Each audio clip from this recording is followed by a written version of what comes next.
कि इलेक्ट्रिक के बिजली सार्फिन के लिए अच्छी खबर है। नेपरा ने कि इलेक्ट्रिक के लिए बिजली 4 रुपये 70 पैसे फी यूनिट सस्ती कर दी है। ये कमी माह सितंबर की फ्यूल एडजस्टमेंट के बाद में की गई है। फैसले का इतलाक कि इलेक्ट्रिक के लाइफ लाइन सार्फिन पर नहीं होगा। मजीद मालूमात हासिल करते हैं जीशान यूसुफजई हमारे साथ मौजूद हैं। जीशान, शहर कायद के जो रहने वाले उनके लिए बड़ा रिलीफ है कि इलेक्ट्रिक की जानिब से।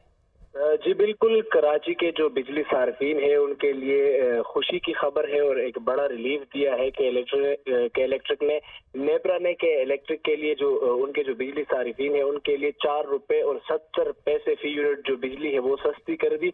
ये जो कमी है ये माह सितंबर के फ्यूल एडजस्टमेंट की मद में की गई और कराची के जो बिजली सार्फिन है उनको तकरीबन 7 अरब और 80 करोड़ रुपए से जायद रिलीफ मिलेगा। और जो फैसले का इत्तलाक है ये लाइफ लाइन सार्फिन जो है कि इलेक्ट्रिक के उन पर नहीं होगा।